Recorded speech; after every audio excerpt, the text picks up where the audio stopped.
മലയാള സിനിമയിലെ എക്കാലത്തെയും സൂപ്പർ താരമാണ് ജയൻ. ഹരിഹരൻ സംവിധാനം ചെയ്ത ശരപഞ്ചരം എന്ന സിനിമയാണ് ജയനെ സൂപ്പർ താര പദവിയിലെത്തിച്ചത്.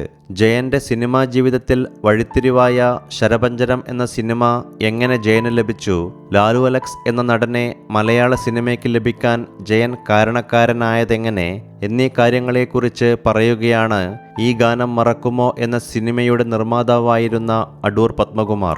അദ്ദേഹത്തിന്റെ വാക്കുകൾ ഇങ്ങനെയാണ്: ഈ ഗാനം മറക്കുമോ എന്ന സിനിമയിൽ പ്രേംനസീർ സാറാണ് നായകൻ. അതിലെ മറ്റ് കഥാപാത്രങ്ങൾ ആരൊക്കെയാകണം എന്ന് അദ്ദേഹവുമായിട്ട് സംസാരിച്ചു. വില്ലൻ വേഷത്തിൽ ജയനെ വയ്ക്കാം എന്ന് നസീർ സാർ തന്നെയാണ് എന്നോട് പറഞ്ഞത്. സഹതാരങ്ങളെ പ്രോത്സാഹിപ്പിക്കുന്ന കാര്യത്തിൽ മറ്റൊരു ആർട്ടിസ്റ്റിലും കാണാത്ത ഒരു ക്വാളിറ്റി പ്രേംനസീർ സാറിനുണ്ട്. അന്ന് ജയൻ സൂപ്പർ താരമായിട്ടില്ല. ഞാൻ ജയനുമായി സംസാരിച്ചു. കഥ കേട്ട് ഇഷ്ടപ്പെട്ട ജയൻ അങ്ങനെ ഈ ഗാനം മറക്കുമോ എന്ന സിനിമയിൽ വില്ലനാവാൻ സമ്മതിച്ചു. അഡ്വാൻസ് കൊടുത്തു. നസീർ സാർ ഡേറ്റ് തന്നിട്ടുള്ളത് സെപ്റ്റംബർ 1 മുതൽ 20 വരെയാണ്. ആ ദിവസങ്ങളിൽ മുഴുവൻ സമയവും ഒപ്പമുണ്ടാകണം. മറ്റ് പ്രോഗ്രാമുകൾക്കൊന്നും ഒരിടത്തും പോകരുത്. ഒറ്റ ഷെഡ്യൂളിൽ തീർക്കുവാനുള്ള പടമാണ് എന്ന നിബന്ധനയാണ് ഞാൻ ജയനോട് പറഞ്ഞത്. എല്ലാ ആൾക്കാരും അങ്ങനെയാണ് ഡേറ്റ് തന്നിട്ടുള്ളത്. കാരണം കുട്ടനാടാണ് ലൊക്കേഷൻ. ആലപ്പുഴയിൽ നിന്ന് ബോട്ടിൽ പോകണം. അതുകൊണ്ട് അവിടെ കാവാലത്ത് മുരിക്കൻ എന്ന് പേരുള്ള ആളുടെ 2 വീടുകൾ വാടകയ്ക്കെടുത്ത് അവിടെയാണ് അഭിനേതാക്കൾക്കും സാങ്കേതിക പ്രവർത്തകർക്കും താമസിക്കാൻ വേണ്ട സൗകര്യം ചെയ്തിരുന്നത്. കുട്ടനാട്ടിൽ ആദ്യമായി കായൽ നികത്തി നെൽകൃഷി ചെയ്ത വ്യക്തിയാണ് മുരിക്കൻ. അദ്ദേഹത്തിന്റെ പ്രതാപകാലത്തെ അനുസ്മരിപ്പിക്കുന്ന തരത്തിലുള്ള വീടുകളായിരുന്നു അവ. KP ഉമ്മർ, ജോസ് പ്രകാശ് തുടങ്ങിയ പ്രശസ്തരും പടത്തിലുണ്ട്. പടത്തിന്റെ സംവിധായകനായി തീരുമാനിച്ചിരുന്നത് KP പിള്ളയെ ആണ്.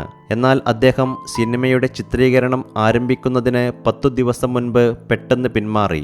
മദ്രാസിൽ നിന്ന് മാറി നിൽക്കാൻ പറ്റാത്തതാണ് കാരണമായി പറഞ്ഞത്.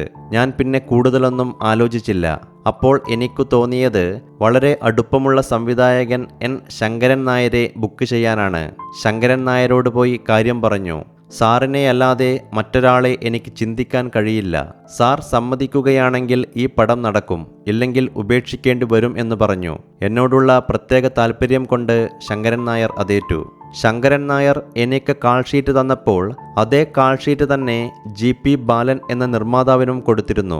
അവരുടെ കഥ ഫൈനലൈസ് ആയിരുന്നില്ല. ആകുമ്പോൾ നോക്കാം എന്ന് പറഞ്ഞാണ് എനിക്ക് ഡേറ്റ് തന്നത്. ഈ ഇടവേളയിൽ GP ബാലൻ ഹരിഹരനെ സംവിധായകനാക്കി ഒരു പടം പ്ലാൻ ചെയ്തു. അതാണ് ശരപഞ്ചരം. നോക്കുമ്പോൾ 1 മാസത്തേക്ക് എല്ലാ പ്രമുഖ ആർട്ടിസ്റ്റും എൻ്റെ സെറ്റിലാണ്. നസീർ സാറിനെ വച്ചിട്ടാണ് ഹരിഹരൻ പ്രധാനമായും സിനിമ ചെയ്യാറ്.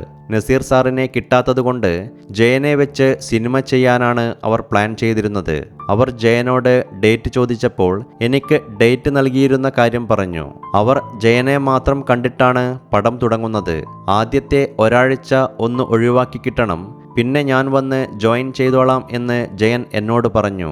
ആദ്യത്തെ സംവിധായകൻ പിന്മാറിയതുപോലെ ഇനി ജയനും എന്തെങ്കിലും കാരണത്താൽ വരാൻ പറ്റാതിരുന്നാൽ എൻ്റെ ഷൂട്ടിംഗ് കുഴയും എന്ന ആലോചനയായിരുന്നു എനിക്ക്. ജയൻ വന്നില്ലെങ്കിൽ പെട്ടെന്ന് ആരെയെങ്കിലും പിടിച്ച് അഭിനയിപ്പിക്കേണ്ട റോൾ അല്ല, നസീർ സാറിൻ്റെ എതിരായിട്ട് വരേണ്ടതാണ്. ഞാൻ ജയനോട് പറഞ്ഞു, നസീർ സാർ ഉള്ള ദിവസങ്ങളിൽ നിങ്ങൾ മുഴുവനായിട്ടും ഇവിടെ വേണം. എല്ലാവരും വീട്ടിൽ കഴിയുന്നത് പോലെയാണ് ഈ ലൊക്കേഷൻ. നസീർ സാറ് പോലും ഇവിടെയാണ് താമസിക്കുന്നത്. അതുകൊണ്ട് ഒരു കാരണവശാലും അത് സാധിക്കില്ല. പിന്നെ എത്രയും നേരത്തെ വിടാൻ പറ്റുമോ എന്നുള്ളത് സംവിധായകനുമായി ആലോചിച്ച് ചെയ്യാം. നസീർ സാറുമായിട്ടുള്ള കോമ്പിനേഷൻ എടുത്തിട്ട് നേരത്തെ വിടാൻ നോക്കാം. ജയൻ അവരോട് ചോദിക്കൂ, സമ്മതിക്കുമെങ്കിൽ 2 സിനിമയിലും അഭിനയിക്കാമല്ലോ എന്ന് ഞാൻ പറഞ്ഞു. അവരോട് ജയൻ ചോദിച്ചെങ്കിലും പറ്റില്ലെന്ന് പറഞ്ഞു. അങ്ങനെ ഇരിക്കുമ്പോഴാണ് ഞങ്ങളുടെ വിതരണക്കാരായ ബ്രദേഴ്സ് എൻ്റർപ്രൈസസ് അവരുടെ കൊല്ലത്തെ മെഡിക്കൽ ഷോപ്പിൽ വരുന്ന സിനിമയിൽ അഭിനയിക്കാൻ ആഗ്രഹമുള്ള മെഡിക്കൽ റെപ്പിനെ കുറിച്ച് പറയുന്നത്. പേര് ലാലു അലക്സ് എന്നാണ്. ഒരു ദിവസം കൊല്ലത്ത് വെച്ച് ലാലു അലക്സിനെ കണ്ട എനിക്ക് ജയന്റെ റോളിൽ ഇദ്ദേഹത്തെ നോക്കിക്കൂടെ എന്ന് തോന്നി. മദ്രാസിൽ പോയപ്പോൾ നസീർ സാറിനോടും എൻ ശങ്കരൻ നായരോടും ലാലു അലക്സിന്റെ കാര്യം പറഞ്ഞു. അയാളോട് വരാൻ പറയൂ, നോക്കാം എന്ന് നസീർ സാർ പറഞ്ഞു. ലാലു അലക്സിനോട് ലൊക്കേഷനിൽ വരാൻ അറിയിച്ചു. അതിനൊരു സമയവും കൊടുത്തു. പറഞ്ഞ സമയത്ത് ലൊക്കേഷനിൽ എത്തി ചിലതൊക്കെ അഭിനയിച്ചു കാണിച്ചപ്പോൾ ലാലു അലക്സിനോട് നസീർ സാറിനും മറ്റെല്ലാവർക്കും താല്പര്യമായി. അങ്ങനെ ജയന്റെ റോൾ ചെയ്യാൻ ലാലു അലക്സിനെ തീരുമാനിച്ചു. അങ്ങനെയാണ് ലാലു അലക്സ് തന്റെ സിനിമാ ജീവിതത്തിന് തുടക്കം കുറിക്കുന്നത്. സാധാരണ ഒരു നടന് ലഭിക്കാത്ത വലിയ ഭാഗ്യമാണ് അദ്ദേഹത്തിന് ലഭിച്ചത്. പ്രേം നസീറിന്റെ കൂടെ പാരലൽ ആയിട്ട് ഒരു വില്ലൻ റോൾ, അതും ജയന് വച്ചിരുന്ന റോൾ. അത് രണ്ടുപേർക്കും വലിയ ഗുണമുണ്ടാക്കി. എൻ്റെ സിനിമയിൽ അഭിനയിക്കാതെ ശരപഞ്ചരത്തിലെ വേഷത്തിലൂടെ ജയൻ സൂപ്പർ താരമായപ്പോൾ ഈ ഗാനം മറക്കുമോ എന്ന എൻ്റെ സിനിമയിലൂടെ ലാലു അലക്സ് എന്ന പുതിയൊരു താരം മലയാള സിനിമയിൽ പിറവിയെടുക്കുകയും ചെയ്തു എന്നും അടൂർ പത്മകുമാർ പറഞ്ഞു.